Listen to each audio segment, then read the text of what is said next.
Captain David stood in the observation room of the station, watching the warship descend through the atmosphere. The ship was massive, built like a blade, all edges and sharp angles. It looked like something designed to cut through worlds. His hands were cold as he gripped the railing. The message had been clear. Commander was coming, the greatest military leader of the Empire. The woman who had conquered 18 worlds in 15 years. The woman who had never lost a single battle. Everyone knew about her. Everyone feared her. David turned to his team. Dr. Lisa Monroe was checking the translation devices one more time. She was nervous. He could see it in the way she kept adjusting the settings even though they were already correct. Lieutenant Palmer stood by the door with his hand resting on his weapon. Not that weapons would help if they decided to attack. "How do we look?" David asked. "Professional," Lisa said, though her voice shook slightly. "Calm, ready to negotiate." David was not sure any of those things were true. Earth had only recently made contact with the wider galaxy. For thousands of years, humanity had thought they were alone. Now they knew the truth. The galaxy was full of civilizations, and most of them were more advanced than Earth. Most of them were more powerful. They were the most powerful of all. They had conquered their corner of space through military force. They did not ask permission. They did not negotiate with species they saw as weak. But something had changed. They had decided to hear what Earth had to say. David did not know if this was good luck or bad luck. The negotiation hall was massive. The station had been designed long ago, before humans knew aliens existed. Now it served as the meeting place between Earth and the Empire. The room was empty except for a long table and the chairs on either side. David, Lisa, and took their seats. They waited. The doors at the far end opened.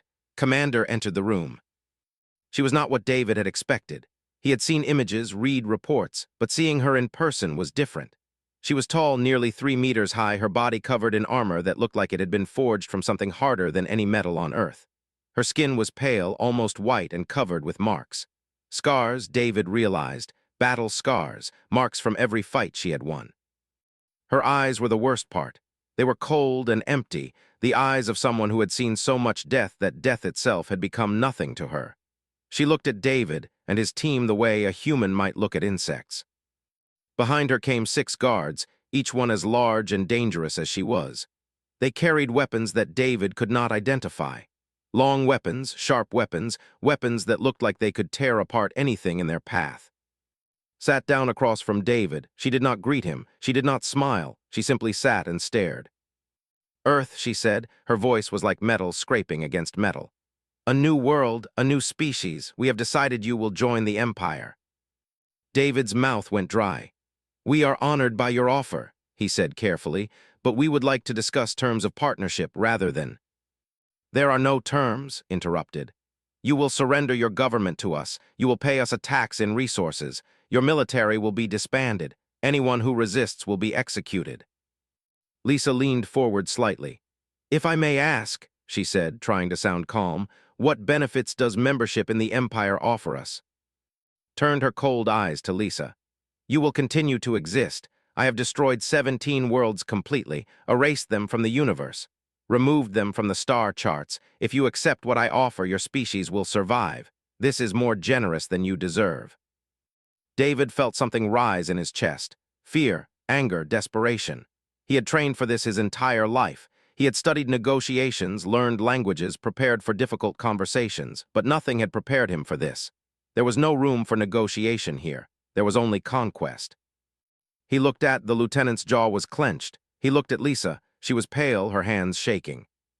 "We need time to discuss this with our world leaders," David said, buying time, trying to find some path through this disaster. "You have 1 hour," said. She leaned back in her chair. "After that, I will give the order to destroy your cities. You will surrender or you will die." She stood up. The conversation was over. David stood as well, though his legs felt weak. "Commander, please, surely we can find common ground. Surely your people value." Turned to face him, her hand moved to her weapon. "I have heard enough from you. We are done here." This was it. This was the moment David had feared since they arrived. The moment when they would attack. The moment when Earth's brief time in the wider galaxy would end in destruction. He looked at the warriors. He thought about his daughter far away on Earth. He thought about Lisa's family. He thought about all the families on Earth, all the people who had no idea how close they were to losing everything. His mind raced, his heart pounded. He was out of time, he was out of options, he was out of everything. The silence after David spoke was absolute. Even his own team stared at him. He had not planned what he said. The words had simply come out, raw and desperate, in the space between 1 second and the next. "You fear something," David had said. "Something that no weapon can defeat, something that no military strategy can overcome. You fear humans like my people. You fear because we do not fear death the way your empire fears it. We fear losing those we love. And when someone we love is threatened, we become something you cannot conquer. We become unstoppable." Had frozen, her hand had stopped moving toward her weapon. She had gone very still. David continued, the words coming faster now, his voice shaking with the truth of what he was saying. "My daughter is on Earth. If I knew she was in danger, I would burn down 1,000 worlds to protect her. I would die. I would sacrifice everything. And I am not special. Every human parent feels this way. Every human would do this. You cannot conquer a species that values something more than survival. You cannot defeat people who are willing to die for their children." Had not moved. She was staring at David as if seeing him for the first time. "You think power comes from weapons," David said. "You think strength comes from military might. But the real strength, the thing you cannot understand because your empire does not value it, is the strength that comes from protecting those you love, from sacrificing for them, from being willing to stand against the entire universe for their sake." When he finished, David could barely breathe. He had said too much. He had revealed too much. He had gambled everything on a single desperate play, and he had no idea if it would work. Stood silently. Her guards moved, alert, ready for any command. For a long moment, nothing happened. Then slowly sat back down. "Leave us," she said to her guards. The guards did not move. They looked at each other, confused. "Leave us," repeated, her voice harder. "Wait outside." The guards turned and walked out of the room. The doors closed behind them. David sat down slowly, not sure what was happening. Lisa and stared at him in confusion. They had no idea what he had said or why he had reacted this way. Looked at David for a long time before she spoke. When she did, her voice was different, quieter, less like metal scraping against stone and more like something almost human. "Tell me," she said, "about your daughter. Tell me why you would die for her." David did not know why he wanted to know this. He did not know if this was some kind of test or trap, but he had already jumped. He might as well keep falling. "Her name is," David said. "She is 8 years old. She is smart and kind and brave. She has done nothing wrong, and she did not choose to be born into a universe where the Empire exists. But she is my responsibility. My job is to protect her, to keep her safe, to make sure she grows up in a world where she can be happy. If something threatens her, I will do anything to stop it. Anything at all." Listened, her face did not change, but something in her eyes was different. Something had shifted. "They do not think like this," said quietly. "Offspring are trained to be warriors. They are taught that sentiment is weakness. They are raised to serve the Empire, not to be protected by family." She paused. "I have offspring, 2 of them. Both are warriors, both serve in the military. I have never told anyone this, but I have asked myself the same question your words suggest. Would I sacrifice everything for them? The answer is yes. The answer has always been yes, and this troubles me. It troubles me deeply." David said nothing. He waited. "The fear I feel when I think of them being harmed is greater than any fear I have felt in battle," continued. "This is what your words made me realize. You were right. This is something my weapons cannot defeat. This is something strategy cannot overcome. This is something that makes humans more dangerous than any military power I have encountered." She stood up again, but this time her movement was not aggressive. She was simply standing. "You have given me something to think about, David," she said. "I will not destroy Earth today. My warship will wait in orbit. I will need time. There are questions I must answer for myself first." Before David could respond, walked toward the door. She paused before leaving. "Your words were not weak," she said. "In the Empire, we would have called them the words of a coward, but I am beginning to wonder if the Empire has been wrong about what constitutes true strength." Then she was gone. David sat at the table, shaking. Lisa reached over and grabbed his hand. Let out along the hours that followed were the longest of David's life. The warship remained in orbit above the space station, did not request another meeting. She did not send demands, she simply waited. David used the time to send a message to Earth, explaining what had happened. He could not tell them whether this was good or bad. He only knew that had chosen not to attack. For now, that would have to be enough. He was in his quarters, unable to sleep when the communication came. Wanted to meet again, just David, alone. Objected, Lisa insisted on sending security, but David knew that if wanted him dead, he was already dead. Security would not change that. He agreed to meet her. Alone. He entered the negotiation hall again, but this time the table and chairs were gone. Instead, stood by the observation window looking out at the stars. Her armor was still there, but something about the way she stood was different. She looked smaller somehow, more human. "I have been reading about your species," said without turning around. "Your history, your cultures, the different ways you organize your societies." "Yes," David said carefully. "The data is incomplete," continued. "Most of it comes from automated probes and long-range sensors. We have not studied humans closely because we did not think you were important. You are a young species, relatively weak by galactic standards. We thought we understood everything we needed to understand about you." She turned to face him. Her eyes were still cold, but they were different somehow. Less empty, more present. "I was wrong," said. "I have been thinking about what you said, about children, about family. I have accessed your information networks. I have watched recordings of humans with their offspring. I have observed humans risking their lives for strangers. I have seen humans weep at the death of those they care about." David said nothing. "The do not do these things," said. "When it is born, they are taken from their biological parent and given to the Empire to raise. We are taught to be warriors.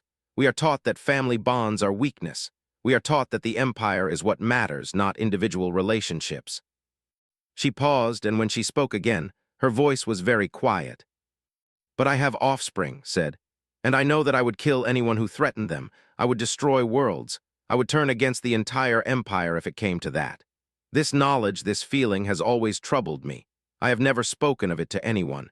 To admit such a thing in society is to admit that you are weak." "It is not weakness," David said. "It is strength." "This is what your words suggested," replied. "This is what your face, your voice, your desperation told me. You were not weak when you spoke about your daughter. You were the strongest thing I have seen in many years." She walked closer to David. She was so tall that he had to tilt his head back to look at her. "I have conquered 18 worlds," said. 17 of them I conquered easily. The armies surrendered without much resistance. But one world, a small planet called Meridian 7, the people did not surrender. They fought. They fought knowing they could not win. They fought because their families were there, mothers, fathers, children. The warriors would not surrender because to do so meant their families would be enslaved and killed." She paused. "We defeated them," said. "But I never understood why they kept fighting. I thought they were fools. I thought they should have accepted the inevitable. But now I understand. They were not fighting for victory. They were fighting for their families. They were fighting because they had something to lose that was more important than their own lives." David felt something shift inside his chest. This moment, this conversation was important. This was the real negotiation. This was where everything would be decided. "That is what makes humans dangerous to you," David said carefully. "Not our weapons, not our technology, but our ability to care for something more than ourselves. Your empire is strong, but it is strong through fear and control. Our strength comes from love and sacrifice, and those are things your weapons cannot defeat." Was quiet for a long time. When she spoke again, her voice was almost a whisper. "I am afraid," she said. "For the first time in my life, I am truly afraid, not of your weapons or your military. I am afraid that everything the Empire has built, everything we have believed in, might be wrong. I am afraid that the strength I have always valued might be a kind of weakness. I am afraid that the thing I have in myself, the care I have for my offspring, might be what true strength actually is." "That fear," David said, "that is what I felt when you arrived. That is what every human parent feels when their child is in danger. We live with that fear every day. And we live with it because the love is worth it. The connection is worth it. Being willing to sacrifice for someone else is worth it." Looked out at the stars again.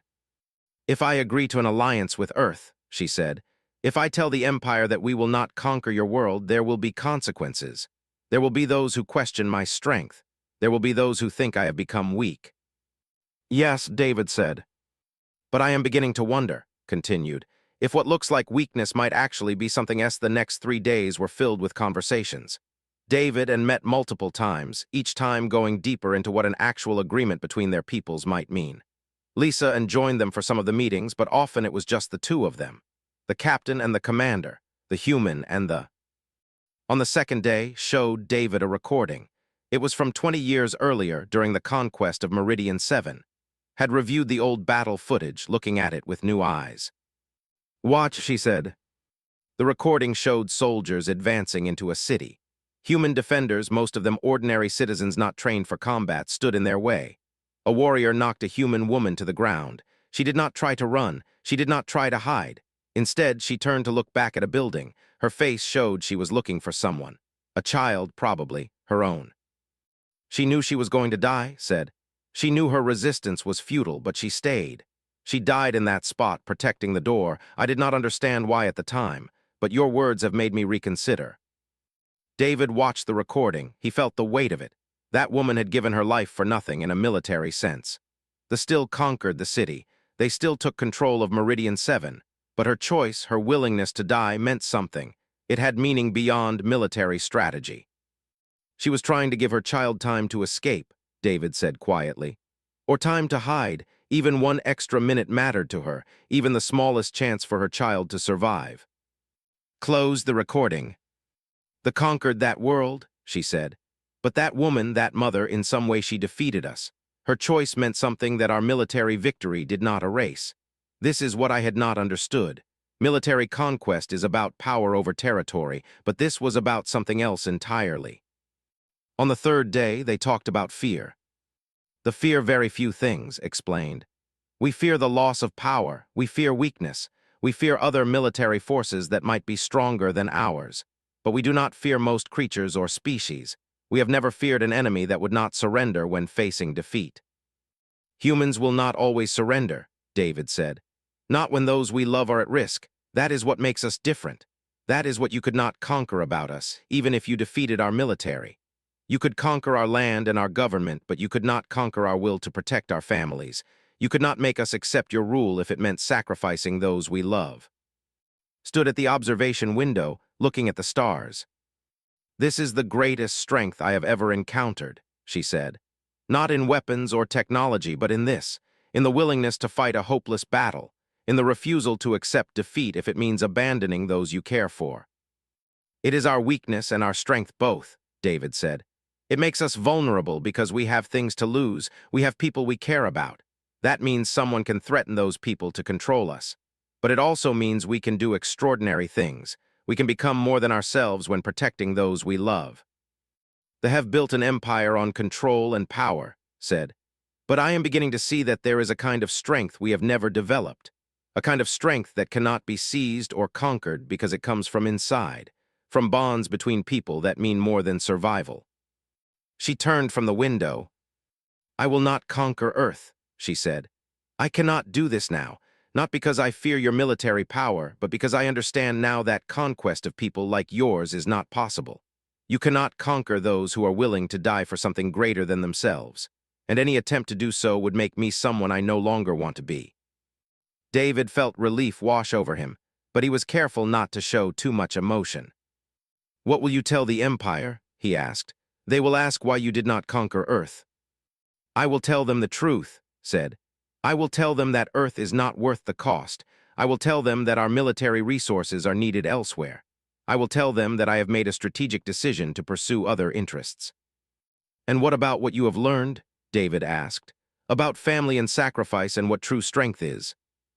Was quiet for a long time. "That," she said finally, "is something I will carry with me, something I will think about for the rest of my life. Perhaps eventually I will find the words to share it with others in my empire. But that time is not now. For now, I will simply know that I was wrong about many things, and I will let that knowledge change me." She extended her hand to David, a gesture she had learned from watching human negotiations. The official ceremony took place 2 days later. David signed the agreement that would establish peace between Earth and the Empire. The document was written in both languages, though words were imperfect translations of concepts that were truly foreign to each other. The guards stood in a line on one side of the negotiation hall. The human representatives from Earth stood on the other side, watching through the communication system. Lisa stood beside David. Second in command, a younger named commander, stood beside her. Did not look happy about the agreement. David had heard through Lisa that some members of the fleet were unhappy about this decision. They saw it as weakness. They thought had become soft, but had made her choice, and no one was willing to challenge her directly. After the signing, there was a moment where everyone stood in silence. The agreement was official now. Earth would not be conquered. Humanity would survive. Approached David. She looked down at him, and for a moment, David saw something in her cold eyes that had not been there before. Not warmth exactly, but something. Recognition. Understanding. The acknowledgement that two very different beings had found common ground. "Your words changed something in me," said quietly for his ears alone. "I do not know what the future holds, but I know that I will not be the same person I was before this moment. That is because of you, because you were brave enough to speak truth in a moment of desperation." "I panicked," David said. "I had no plan, I just said what I felt." "Yes," said. "That is what made it true. That is what gave it power. A carefully prepared lie would not have reached me. But truth, spoken in desperation, has a strength that even the most lethal warrior cannot defend against." She turned to face the gathered witnesses. "I will return to space," she announced. "Earth has agreed to terms of peaceful coexistence with the Empire. There will be no conquest. There will be trade and mutual respect instead. This is a new path, and I will walk it for as long as I am able." Commander stepped forward. His expression was angry. "Commander," he said, his voice hard, "the Council will question this decision. Many will see it as weakness." "Then let them question," said. "I have served the Empire with my strength and my strategies for 20 years. I have earned the right to make decisions about what that service looks like, and I have decided that this is the path I will take." She turned back to David. "Perhaps we will meet again," she said. "Perhaps we will not, but I will remember this moment. I will remember the day I learned that true strength is not found in weapons or territory or power over others. True strength is found in the willingness to protect those you love, even when the cost is everything." David bowed slightly, a gesture of respect. "Safe travels, Commander," he said. Turned and walked toward the door, her guards following. At the threshold, she paused and looked back at David one more time. Then she was gone. In the weeks that followed, David received word that had begun making changes in the military. Nothing dramatic, nothing that would draw the attention of those who wanted to challenge her. But small things, allowances for families to stay together, time for soldiers to be with their offspring, rules that protected civilians in conquered territories. Not everything changed. There was still a warrior culture. They still valued strength and power, but something had shifted. In the smallest ways, at the edges, the philosophy that had driven them for so long was being questioned. David would often think back to that moment in the negotiation hall when he had panicked and spoken words he had not planned. He thought about how sometimes the most powerful thing you could do was simply tell the truth. How sometimes the most dangerous weapon in the entire galaxy was not a weapon at all, but simple honesty about what made you human. Earth had survived, not because of military power or advanced technology, but because one human being had been brave enough to speak about what mattered most. Love, family, the willingness to sacrifice. And on a warship far away, Commander thought about her offspring. She thought about David's daughter. She thought about all the families in the galaxy, all the connections that bound species together and made them more than just isolated individuals. For the first time in her life, she wondered what kind of empire they could build if they valued not just conquest but also protection. Not just power but also care. It was a small wonder, a small shift in perspective, but sometimes the smallest changes led to the greatest transformations. And it had all started with a moment of panic and the truth that came with it. "We have an agreement," she said. "Earth will not be conquered by the... In exchange, Earth will recognize the Empire as a legitimate galactic power and will agree not to aid enemies of the..." David took her hand. Her grip was strong but not crushing, controlled, careful. "We have an agreement," David said. "Than anything I have ever known." She turned back to David. "Let us talk about what an alliance between our peoples might look like," she said. He had been holding. "What just happened?" Lisa whispered. "I have no idea," David said. But he knew one thing. Somehow, in a moment of pure panic and desperate honesty, he had changed something. He had reached something inside the most feared warrior in the galaxy, and what he had reached was doubt. And then in that moment of pure panic, in that moment when everything was ending, David opened his mouth and the words came out. Not prepared words, not carefully chosen words, just words, true words, human words. Words that would change everything.